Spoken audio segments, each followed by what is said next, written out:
He was a hot mess. Told him, hey, thank you. We really appreciate it, but we're going to do COD. He said, well, what's the problem? Told him no once again. And then he finally just got pissed and said, you just sitting there like some big credit overlord. You're worse than my divorce judge. And then I thought, credit overlord, kick ass. I am so getting that name.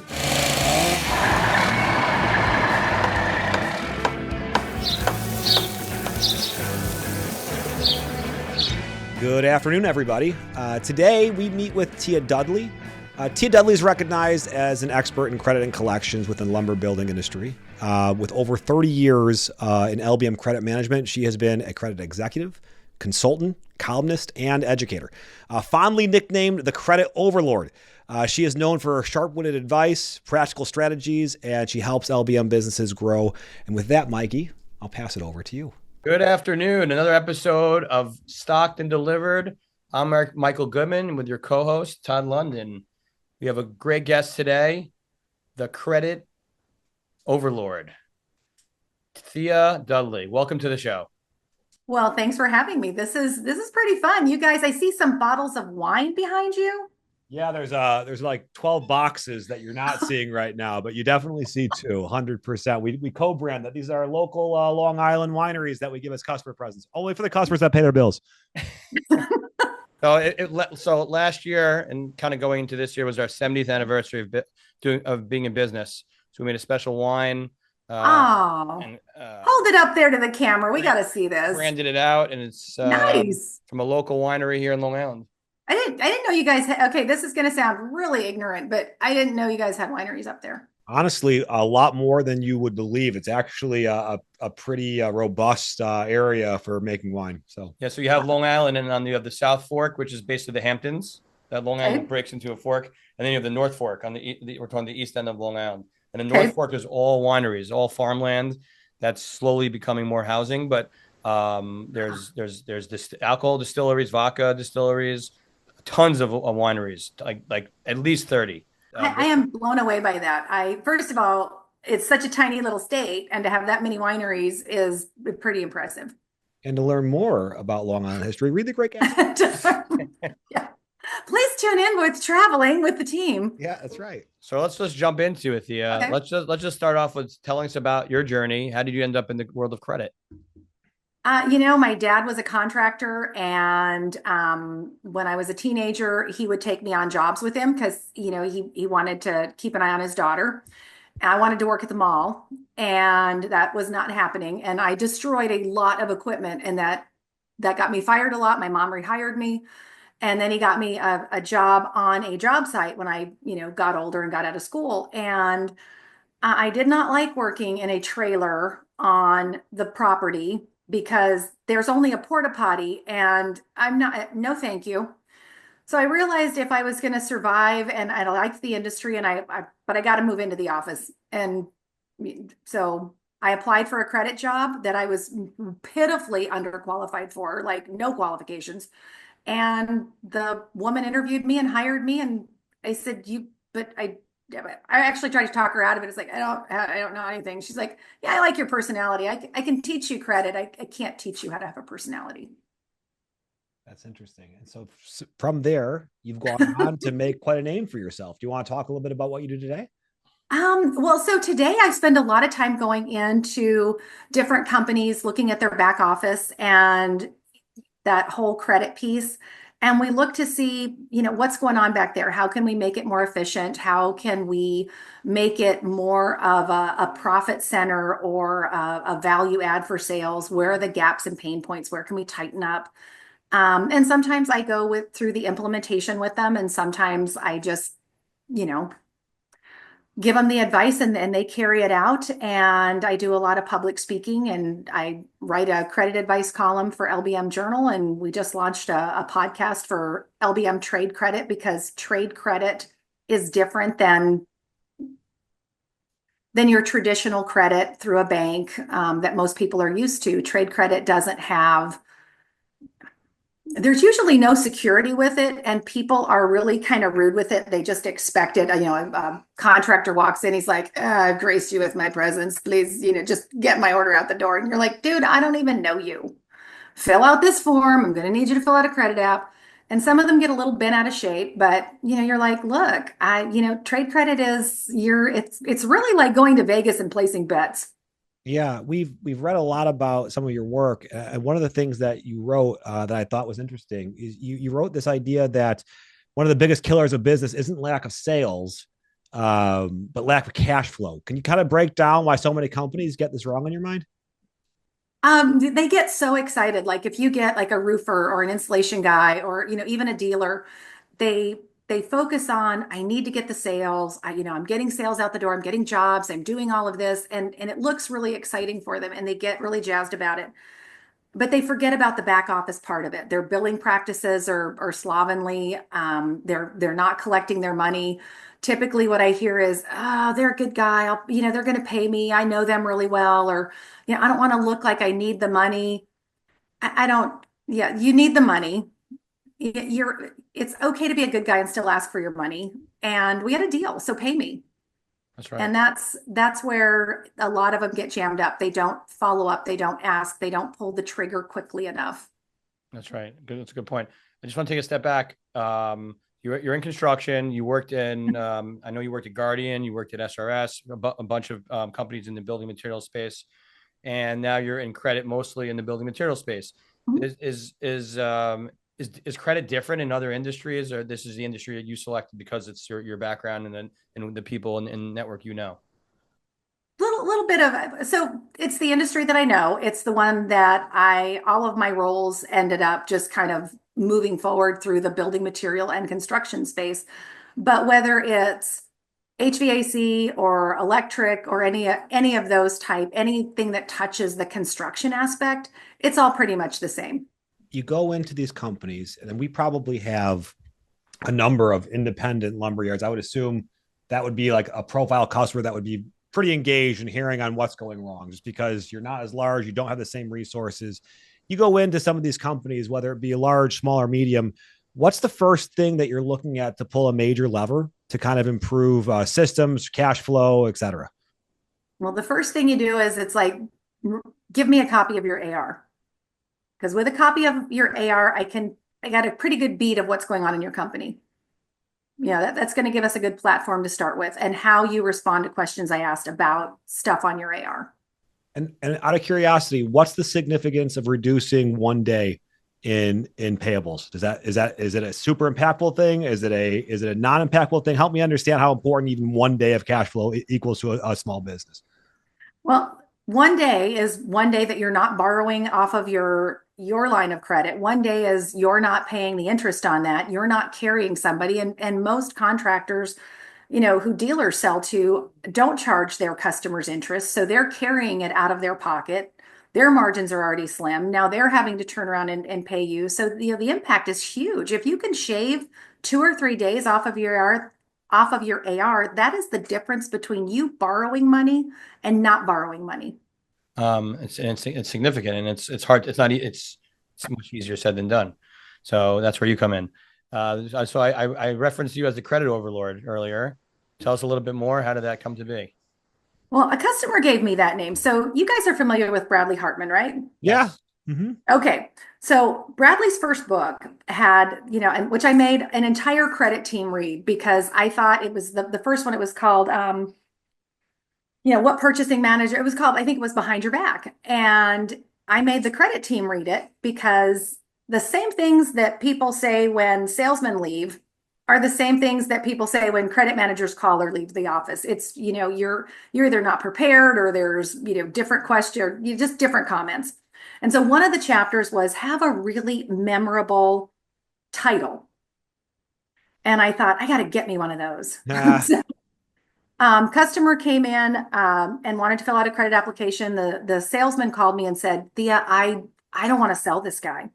Now, how bad do you have to suck when your credit manager or when your salesman says, I don't want to sell him? That's not usually normal.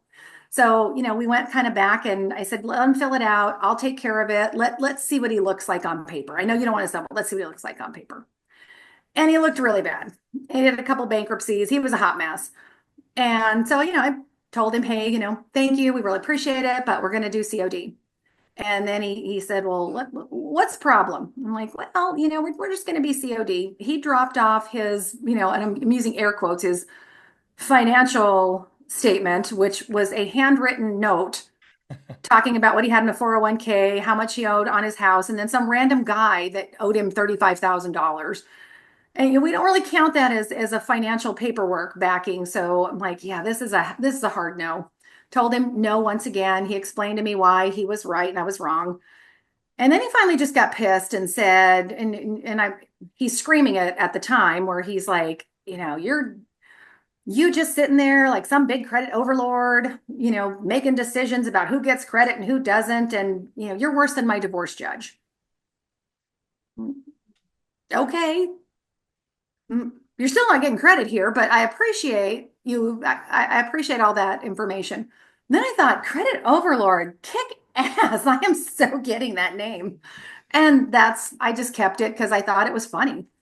So Credit Overlord has these overarching terms of this stern, authoritarian, credit collector with no mercy. But oftentimes in your articles, you talk about collecting with empathy. Can you talk a little bit about how you ask for money and how that works? Because clearly you're not just stern, you're also very good at collecting. And I think that takes a certain kind of tact. Can you talk to us a little bit about that? Well, there's a certain stereotype that goes with credit people that, we look like the hunchback and we're crunchy and in the back somewhere just telling everybody no. It's like, we're miserable and we just hate everybody. And that's not true. We hate the 20% of the customers that don't pay their bill on time. But, everybody else, it's like, look, my job is to get the sale in here, find a way to make that sale happen. And then if you go off the rails, talk to me. Let's work together. My goal is still to get us paid. And whether we continue to sell you or send you down the road, I still got to get this bill paid. It goes off the rails a little bit where people do really interesting things when they're stressed, they're pressed up against the wall for money, and they don't always make the best choices and they don't always say the best things. A lot of it is like just really insulting, like telling me, what you think of my lineage and who my parents might have been or some other insulting term. How is that going to help you get your order released or get us solve this? I mean, it might have felt good to cuss me out, but at the end of the day, now we got weirdness because you had to shoot your mouth off. And then that's when you can have some real fun with people. You're like, I may be a big old bitch, but you know what? You still owe me money. Getting to hot messes, you were mentioning, just talking about the biggest misconception of people that people have about credit in our industry, in the LBM industry. Is there anything different? Any misconceptions you see out there on a regular basis? I think a lot of the misconceptions is if you own a business, if you are a lumber yard, then you're rolling, you're making bank, and that the contractors sometimes feel like, well, you owe me, you can carry me, you've got more money than me. It's like, no, honey, I have the same amount of bills. I still have 401k. I still have people I got to pay. I still have the same bills you have. It's just a different scale. That goes exactly for us too on the wholesale level. Our lumber yards being our customers, retailers, dealers, same concept. They think we're bigger. We may be bigger, but we got bills. It's bigger in a different way. That's all it is. Yeah. I know when I was with Guardian Fiberglass, they're like, well, you're the manufacturer. It's like, yeah. And I got plants to support and people that work in them. It's like, everybody's just trying to make sure that they're keeping their business going. And you made a commitment. You would have jumped my salesman like it was your job if your order didn't show up on time. So how is it any different that I call you for money and I gave you a grace period to pay me and you still act like I'm offending you? Yeah, it's interesting as distributors being the middleman and having our customer base get bigger and our manufacturing base get bigger. Obviously, those are competitive forces that come on us. That's margin thinning type of activity. I don't think enough people understand the importance of the cash conversion cycle to our business. The fact that our margins are thinner, it makes it so much more important that we collect. I think very often businesses are just either obtuse or don't care about that plight. I just don't think they think about it. I don't think most people get that deep. They're so entrenched in what's going on in their world, and you couldn't possibly understand. So you've been doing this for what, 30 years, if I've done my research correctly? Yeah, maybe a little bit longer, but yeah. Have the biggest credit risks and customers' behaviors changed, or is it still the same old tricks? It's surprisingly, it's a lot of the same old tricks. It's a lot of the same kind of, stuff going on. It always amazes me that people come up with new stuff or something different, where you've got the builder decides that he's going to shift the responsibility of the homeowner. It's like that's not who we signed with. That's not a thing.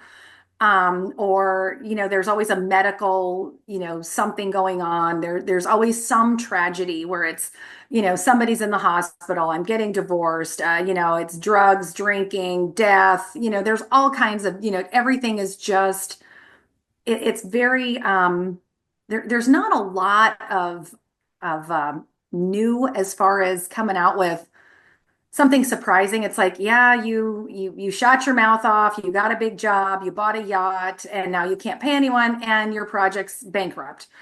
Spectacular. So the tricks haven't changed much. Are Not at all. are companies more sophisticated in how they're getting the credit or collecting the credit, or it's the same old, same old? Some people are, that's the cool thing is that trade credit hasn't changed much about, hey, we give you money in the form of product or services, and we expect you to pay for it in a very short period of time. What's changed is how we're doing it and how we're collecting it and the resources that we have to do it. And we are a very slow to change industry. And you've got people that come back and they're, well, we'd love to change this. We want to get a payment portal, or we want to offer this, or we want to go digital with, our credit apps or whatever. But, so and so in the back, Gretchen doesn't want to change or whatever. And so we're just going to wait till she retires. So it's like, okay, let me get this straight. We're going to hold up an entire company's, evolution because you're afraid Gretchen's going to have a breakdown. Well, how about we give Gretchen a little more credit? And, maybe Excuse the maybe pun. she have some issues. Yeah. Um, Todd did say, excuse the pun, when you said give a little more Gotta credit. give Gretchen a little more credit. Oh, nice. So I want to flash forward to like right now. Okay. We're Okay. in a pretty weird economic time. Interest rates are high. Inflation's been crazy. Housing market is shifting. What trends are you seeing right now in terms of late payments, fraud, or companies going under that, as a credit manager, those listings should be kind of looking out for? Well, bankruptcies are up and they're on track. If they continue the way they started this year, they're going to reach about 600,000 by the end of the year, and that's going to top, last year was just over 500,000. And if we keep going on that same path, we're going to end up 20 2026, 2027 are going to be, record bankruptcy years. And that's a big trend to watch for because, bankruptcy to me is an easy out. I know that I get a lot of crap for that. I get, customers that are like, this wasn't easy for me, Thea. It's like, yeah, but you ordered a truckload yesterday and then you filed bankruptcy today. So you can kind of see where I think, oh, I don't know, you're wearing the ass hat in this equation because you just don't show up one day and go, I think I'll be bankrupt in a minute. You knew you were filing. So you placed these orders and now I have to claw back. So bankruptcies are up. DSO is averaging like 57 days right now, which is not awesome. And you see more, the trends that are like 1 month collections, you're sending more out to collection, but your DSO is down a little bit. And then the next month it's flipped. So it's almost like there's no consistency, but there's consistently something going on with your not getting paid. So, I mean, being really tight on credit right now it, that's always a little bit more of a balance between sales because you're fighting for sales. But it's like, look, if the guys can't pay you, I'm advocating tighten that up a little bit. Watch what you're doing. And conversely, what happens a couple of years ago? COVID hits, and you literally can't buy enough to support your customer base. All of a sudden, it's like everybody's got an open PO book. Buy, buy, buy. What was that like for a credit manager? It was a nightmare. Yeah.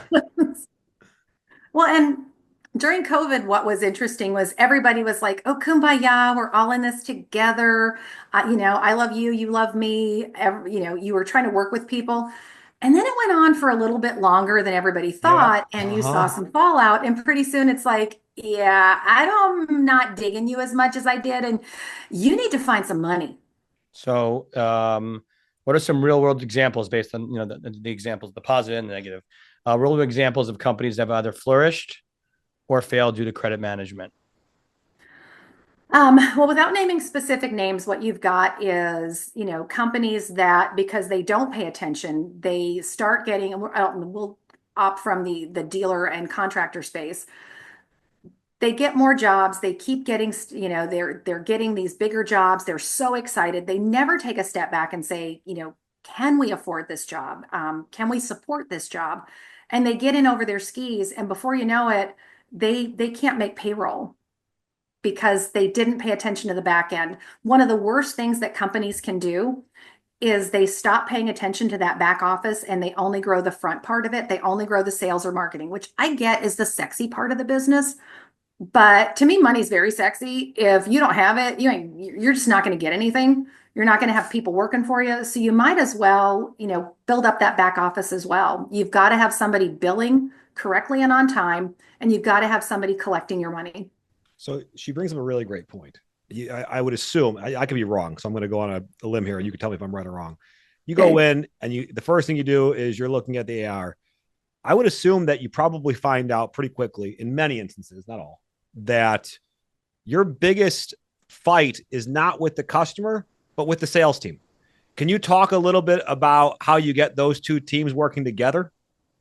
Your biggest fight is usually with either the owner or the CFO, and then with the sales team, because you get them first and you start going over the AR and you're like, okay, let's just talk about whatever's happening here in your 120 column, which is pretty active. And then you start hearing excuses. Oh, not that guy. Well, that's this. I think that's this. There's always an excuse. We screwed that job up. We need to fix it. Or that there's a problem with that product. Or, that's one of my buddies. Or they've been with me since the beginning. Friends pay you. Okay. I have friends that treat me badly. I'm not in abusive relationships. So when you start having those situations come up, then you go to the sales team, and sales team doesn't see, and not all salesmen. I don't want to paint with a broad sure. brush, Right. anybody feel bad, but you get that cross section of, I'm going to call them, if I had to name this team, I'm going to call them the overrated. If they were a rock band, they'd be called overrated, where they just think everybody's great and everybody's their friend, and they've gone to their bar mitzvahs, their birthdays, their weddings, their dog's birthday, everything. And they're like, they're great. They'll never screw us over. It's like, yeah, well, here's the thing. They aren't paying their bill. You're not worried about it. You're not going to know. You may be buddies with this guy, but you don't know the bits and pieces that he keeps in the dark. If I'm looking at his credit report, especially their personal ones, I'm going to see all kinds, whether it's a tax lien, maybe they're not paying child support. That's a biggie. That's a big red flag. Is that right?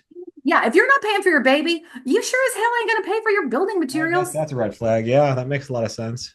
Yeah, which by the way, salesmen do not find funny. They're like, Thea, you can't hold that against somebody. His ex-wife could be a real, I'm like, I don't care if his ex-wife's a real whatever. The kid didn't do anything. Knowing that, which we all know, sales have an incentive to sell more. So they're gonna advocate on behalf of any customer that comes in the door and tell you the story of why we should give them credit, even if they're not credit worthy. And then the credit has to determine if they're going to give credit to someone, in this case, who may not be credit worthy, at least on paper. How do you resolve that? How do you reconcile that? What rules can you set in an organization so that you don't constantly have this fight of like, give them credit, no, give them credit, no.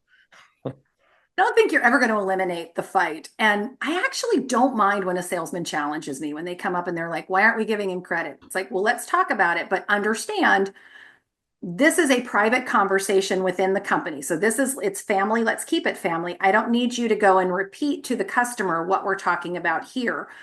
But sometimes what I see here, maybe there's, I've had customers with tax liens, or they've had, something in collection. I'm like, look, I'm going to call the customer, and no, please don't call him. It's like, what do you think I'm going to do to him? Calm down. I'm a professional. Let me do my job.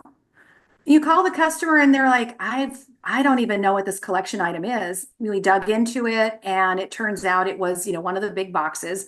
They had one of their employees had a credit card through the company, and they had shut it down. but there was still some charges that happened. They disputed it. They thought it was off of their credit report. It wasn't. So, I taught the customer, everything he told me. He went and, found the details. And, I went back to him and I said, well, let me show you how to dispute this on your commercial credit report. Let's get this off of there, or at least get a dispute filed so that somebody like me doesn't deny you credit, because you got a collection item for a not very much amount of money. That's a red flag for me. I want to know what's happening there. So if I ask you and you have a good reason, or hey, I've got this tax lien. I see you had like 3 of them and now they're released, but what's going on there? Oh, we had a bookkeeper. We had to let her go. We found out that, all of our bills were in a drawer somewhere. They weren't getting paid. We figured out, what was happening. And so, sometimes someone that looks bad on paper doesn't always translate that way. And credit managers get a little bit of a bad rap because we're underwriters. We just see a lot of times the customer on paper. So, I might go out to their location. It's like, I love walking a dealer's yard. I can tell you a lot about the company based on what I see. And then I also can see, what are they buying? What do we sell that maybe, they're not buying from us, or a new line we're bringing in. There's a lot of things your credit manager can do to help you if you just give them the chance.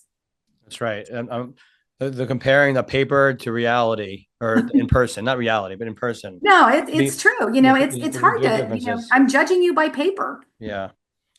So, out of curiosity, in your mind, what separates a good company from a great one when it comes to credit management? And can you talk a little bit, maybe a couple of health metrics that you think are most important to the business? I like to go with, I like the DSO. I want to know what my buckets look like. And then I also want to have an engaged leadership. If the only time, the leadership at your company gets involved in any of your metrics, and it doesn't matter what metrics you have, if nobody's looking at them and I'm just doing them for my entertainment, it's not worth it. I mean, I can keep some very basic metrics and be able to do a really great job. I think everybody thinks more is better, or let's get fancy and bring up 16 touch points. It's like, it's not a car. We're not checking the engine. It's pretty straightforward. But engaged leadership is what really separates a good from a great credit team, because they're backing you and they're listening and you're collaborating. And so your credit policies come into play. If you're a lumberyard, or maybe even a distributor, or if those are different, please let us know what is the right DSO. Well, it depends on who you ask. So according to the Credit Research Foundation, 45 days is considered a good DSO. I don't like that. I think, for me, in a lumberyard especially, I want to see that, somewhere between, if I'm between 34 and, 39 days, I'm super happy. Closer to 35 is better, but I'm also a realist. If you have net 30 terms, companies don't pay their bill by the day. They pay them in batches, weekly or biweekly or whatever. So I try to account for that. But if it's over 40 days, I'm pissed. Yeah, and then conversely, days in inventory, what's appropriate for thinking about this from an inventory perspective side, not just a credit side? What do you think is right there?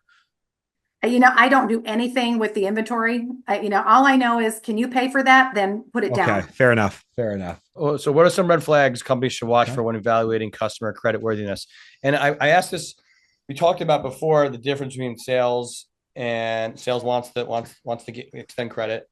But what are the things that you see on paper that are obvious? Those are red flags. And then what are the things you may not see on paper that you may have to find out by asking questions, or like you said, visiting? What are those red flags that it's not so obvious that, stop us from giving credit, or should stop us from giving credit? How they fill out their credit app. And I'm a huge proponent for, have an online credit application that they can fill out online. People's handwriting is horrible.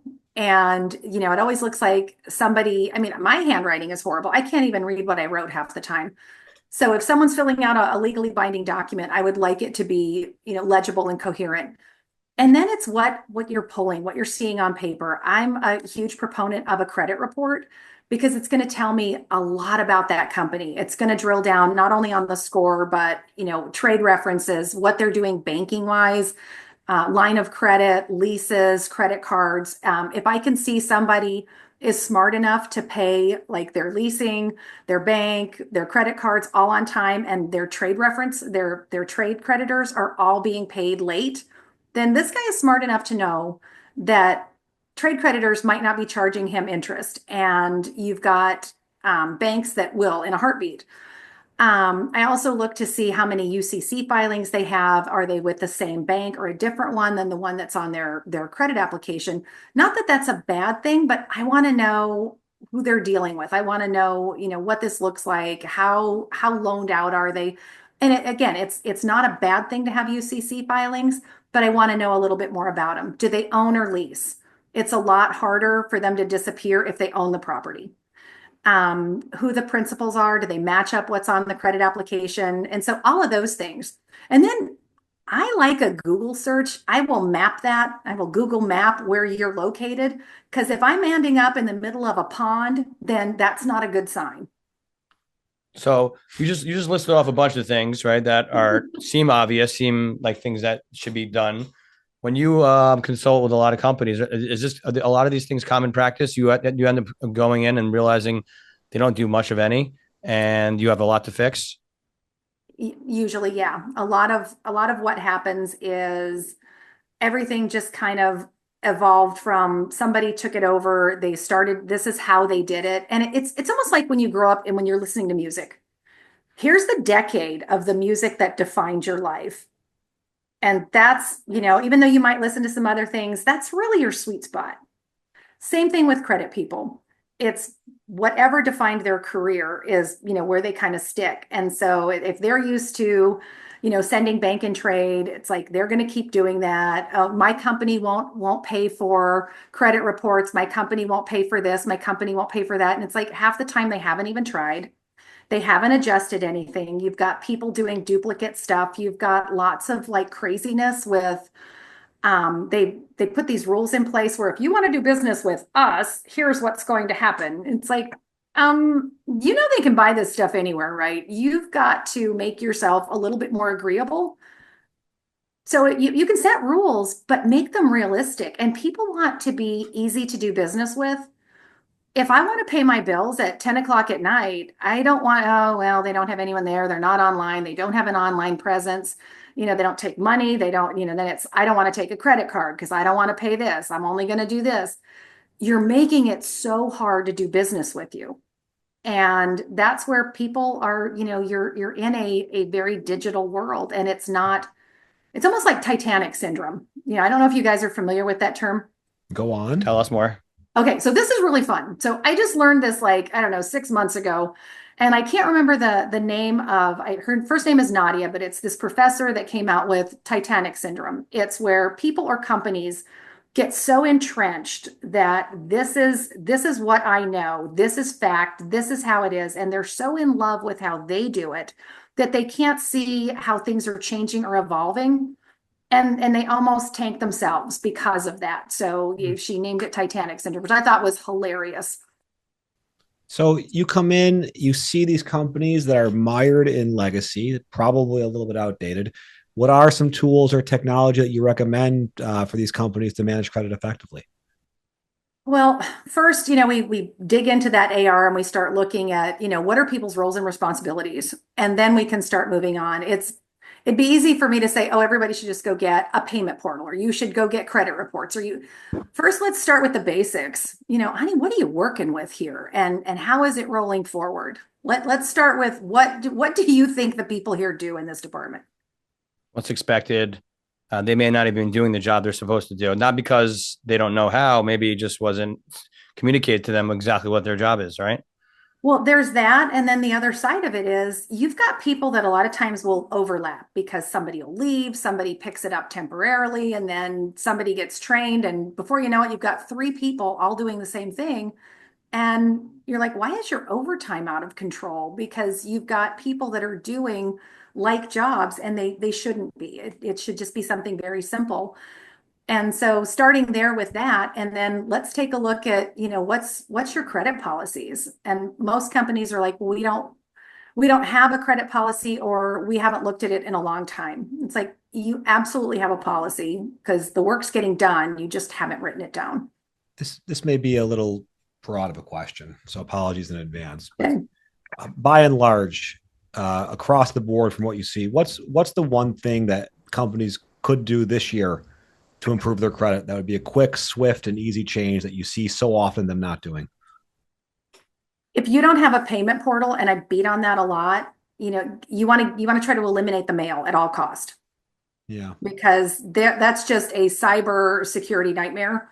That theft is up. And I mean, even the post office came out, mid last year and said, hey, if you're mailing checks, you might want to use us. Not to mention, you said it they're yourself. telling you If your terms are net 30 and the check's in the mail legitimately, you're still waiting for that payment, right? Yeah. And I've had customers go, well, I mailed it. I'm like, well, I haven't got it.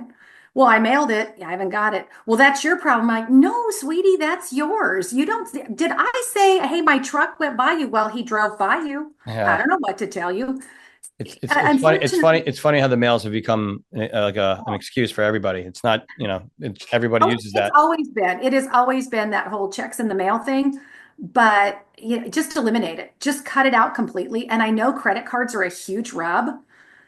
Bake the cost of those into your company. I mean, bake them into your product, and spread it out among everybody. You get customers that push back where they're not, I'm not going to pay the surcharge. It's like, okay, well, we'll just, we'll do it a different way.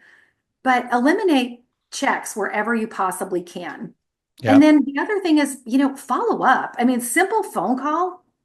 And I get it's like, you can text, you can email, you can call. I am a stalker. It's like, I will stalk you forever. And one guy said, don't you have anything else to do? It's like, no, bro, this is my whole job here. It's just paying attention to you. So getting a payment portal, being a stalker, Being a stalker. are your two recommendations for 2025. You also mentioned before having policies and procedures. You're right. We didn't have one really, and we still don't really have one fully baked out. But we started making one. And my assumption is many other companies you walk into may have something, but it's probably very minimal. And if they really sit down and think about it, they create the structure to how to collect money or how to give credit. Yeah, they're really not hard to write. I advocate for no more than 12 pages. It's really just your processes that you're writing down, and then you're fleshing it out with how those process, what's the framework of those, and it covers it. It's really not that hard. So every podcast, we have 3 segments we do with all of our guests. Oh no. All of them, their title paying homage to our lumber backgrounds. Our first segment, called Saw It Coming, it's all around future predictions. Okay. How do you think credit management will evolve over the next 5 to 10 years in our industry? I think you're going to see a lot more technology. You're going to see a lot more. I think some companies are going to explore AI for collection calls. I don't know that it'll take off. Um, I think you're going to see a lot more of those dunning notices that are just automatically generated because it's already in play. But it's going to get a lot beefier as far as the digital portion. Where do you think the opportunity in AI is? What kind of things are you thinking or seeing? Oh God, there are some really cool things. In fact, a friend of mine who has an ERP company, he's like, you got to hear this, and he played it for me, and frankly, it freaked me out. Every question that the customer came back with or excuse, this automated voice, which sounded like a real person, had an answer for, and it was good. I'm like, are you trying to put me out of a job? Because that really sucks. Yeah. But it was cool. It was really cool. And so that a lot of that AI piece where what used to take a while to write something up, or you can even have it say, hey, write me a credit policy for a lumber company, include these things, and cheat your way to it.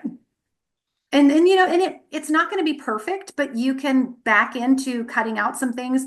But you're going to see, with more and more people, especially as like the boomers continue to flush out. I think they only make up like 19% of the workforce now, and you see more generations come on that are more comfortable with it, they have no problem, co-piloting or GPT chatting it up and, getting like something put together to send out to a customer that takes no time at all. And out of curiosity, what emerging trends in the economy should companies be preparing for? Continuing bankruptcy. Bankruptcy is a huge thing right now, and money's tight. Banks aren't lending, interest rates are high, and some projects are being put on hold. And an uncertainty with everything going on politically. All the cuts being made, especially those companies that are really entrenched in government work. We didn't really talk earlier about like most of the customers you're dealing with, the credit that you're dealing with are contractors, right? Builders, contractors, maybe homeowners to a certain extent, but mostly builders and contractors. And those come in all shapes and sizes, right? You have credit worthy big companies, and you have the one guy who's got a backpack or a truck, one guy in a truck, and you don't really know much about him. So it spans. And I was going to ask about that. Just is bankruptcy big in that world right now? Unfortunately, yeah, but there's also some really cool products. Like there's one called BK Wire that, and it's relatively cheap. And you can go out there and I get a daily list of here's who filed bankruptcy, and it's just, company wise. And here's the companies it impacted, which I think is really cool because then I can track if my competitors Yep. are getting hit with bankruptcies, and especially if they're privately held, so I can kind of see what the losses at other companies might be. But there's Bankruptcy Watch, that's another one that you can go to. But those, I want to watch those trends because unfortunately someone gets in deep, they can't see a way out, and I'm thinking we only owe like $400,000. That doesn't seem like a lot. And then I'm thinking, oh my God, did I really just say that out loud? When you're chucking a truck, it is a lot of money. Yeah. We've seen big companies owe less and go bankrupt. So it's anything's possible. Yeah, I've been part of some of those big bankruptcies. I didn't like it. No, never fun. So our Yeah. next segment, next segment is called Material Moments. Can you share a personal story from your career when a credit decision made a big difference for a company? Good or bad? You choose. You tell me. Some of them is memorable. Oh, well, there was a contractor down in South Atlanta, and it was new in the industry. Nobody would give him credit. I met him, saw what he was doing, took a chance. And, now they're a multi-million-dollar company, and they, don't know if they still buy from the company because I'm not there anymore, but I was never sorry. I mean, sometimes in the first year I had to wait for payment and I had to call up and say, I don't have any money here, right? But you help this company grow, and they're very loyal when you do that. And that happens a lot in credit departments where you take that chance and you see that loyalty, and they'll grow with you. And even if your prices are a little higher, they'll stay. So I'm gonna give you the soapbox. I'll let you take the other side of the coin that you asked about. What's one lesson you learned the hard way that you'd share with the others in the industry? Um, so I had a very small, mom and pop place that they got in deep with us, and we ended up taking him to small claims court, and he called, and we're on the courthouse steps, and I have my branch manager went to court because I coached him how to do it, and they're standing there on the courthouse steps, and the guy says, please, can we just work this out? Can we not go to court? I promise I'll pay, just said all the right things. I'm like, oh, you know what? Okay, I believe you. I believe you're trying to do the right thing. And then I never heard from him again. So, he just went underground. And those are the moments that, the next person that comes along that might be genuine, you're like, yeah, I've seen this show before. Yeah, I can't, I can't. There's just too many liars out there. Especially, you see a lot of it. You see it way too often. So the last segment, quick cuts. So these is rapid fire questions. First thing that comes to your mind, just share it. Okay. Good or bad. I'll kick it off. What's the best piece of advice you've ever received? Don't take it personally. Oh, I like that one, especially for what you're doing. I would assume that some people come at you very personally. They do, and they say really mean things. What's the most important trait you look for in a credit team member? A good sense of humor. Well, I wouldn't have expected that as an answer either. I would assume I get why. You're Yeah. you're gonna need it. You have to be light. Yeah. And sensitive, Well, I topic. mean, if you've got time for a quick story, I mean, it's Go on. funny as hell, but I had a credit manager that was fairly new to the team, new to credit. And she came in and she was very upset. And she's like, I'm not dealing with this. I am not putting up with this. I called this guy for, I needed a credit application. We didn't have anything in the file. And he left me the rudest message. So she forwarded it to my phone. I listened to it. I'm trying really hard not to laugh because I thought it was funny as hell. And she did not. I could look at her face and know this woman's going to knife me in a minute. And I listened to the message and it says, don't call me anymore. And my order better ship. And you can take your credit app and until it turns colors. And so I said, oh, he's going to feel really stupid, when we talk next. And sure enough, I said, honey, we're gonna call him. And she's like, I'm not calling him. I'm like, not asking you to call him. Be in here with me. I'll call him. Let me show you. Here's one way that you can handle it.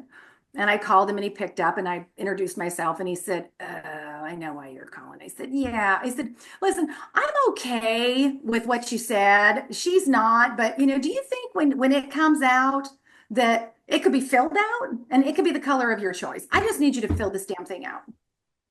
And he's like, well, can you apologize to her for me? I'm like, oh no, honey, you wanted to be, Mr. Big Man, shoot your mouth off. You can apologize. Let me transfer you. Like, no, you carry your own dirty laundry. Yeah. And He did. okay, I like He that. did. All right, last question for you. I read that you took some FBI interrogation training as part of this whole thing. Can you tell me about the easiest telltale sign that you've learned from that training? Oh my God. Oh, easiest telltale sign. Wow, all my training just went right out the door. It's like, if they tell you trust me, don't. Yeah, I get it. Yeah. That's a good one. Well, we certainly appreciate your time today. I learned a bunch that I didn't know I'd learn. I think your takes on not taking it personally, having a sense of humor, I probably resonates with any credit manager that's out there, that I think it's probably really hard not to take it personally. It's probably really hard to have a sense of humor because you're dealing with people under high stress environments that probably don't always want to pay their bills. And there's no one else that's going to do the job other than the credit manager. So it feels like a paradox that's probably a really hard juggling act. And you seem like you've done it in a really in a really great way. So I thank you. I'm sure our listeners are going to thank you. Mike, any final thoughts? No, just kind of what you would piggybacking off you. A lot of our listeners are somehow connected to the credit world, whether they're salespeople, CEOs, credit people themselves in that world. And it's all intertwined. And I think that you gave a lot of good advice, something to think about, that even though credit may be towards the bottom of a lot of people's minds, if you're not in the credit world, it should be. I hate hearing that too, because it's like, you know what? And it should be It's to all the about top. money. It is all about money. It's all about money. That's right. Show me the money. Show me the money. You can make the sale all day long, but show me the money. Right. And if you think about that, it will change your perspective of when you're selling, who you're talking to, getting those cues from, the FBI cues, if you know them, which I don't know, but we'll learn them together next time. But so I thank you very much, Thea, for joining us, and looking forward to talking more in the future. No, this was really fun, you guys. Thanks for inviting me. Credit doesn't get invited a lot of places, so we're always thrilled to show up. Thank you, Thea, for a wonderful podcast today, the Credit Overlord.